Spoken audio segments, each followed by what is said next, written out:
В покрайнините на село Долно Каменци живееше старица на име Драка. Жена, която обичаше да прави магии. Хората я отбягваха, но я уважаваха. Тя говореше с вятъра, събираше дъждовна вода в буркани и сушеше билки на тавана си. Който се разболееше, тя ходеше при него. Който иска късмет, също. Но Драка криеше тайна.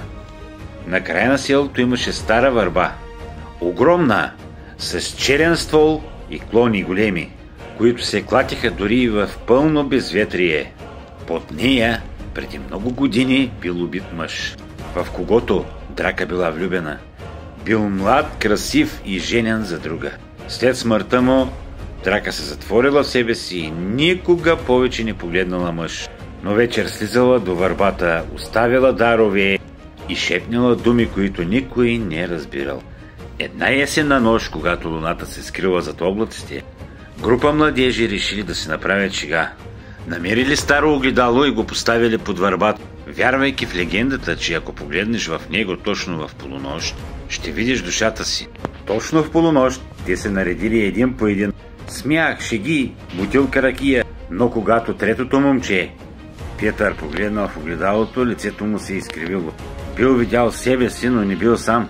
Зад него стояла жена с сиви очи, но без зеници, и с усмивка, в която липсвали зъби. Мълчалива, неподвижна. А когато се обърнал, не я нямало. Само сянка по земята и мирис на изгоряла трева. На следващата сутрин Петър не можел да говори. Само повтарял с шепот: под върбата тя ме чака. Драка отишла под върбата и намерила огледалото. Разбила го на парчета, а после изгорила всяко клонче, което се откъснало от дървото, но вече било късно. Петър изчезнал, никой не го намерил.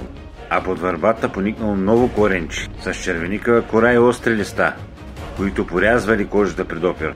От тогава никой не стъпва под върбата, а жената, която обичаше да прави магии, стои в къщата си, гледа към хълма и знае, че сянката вече не е само под дървото.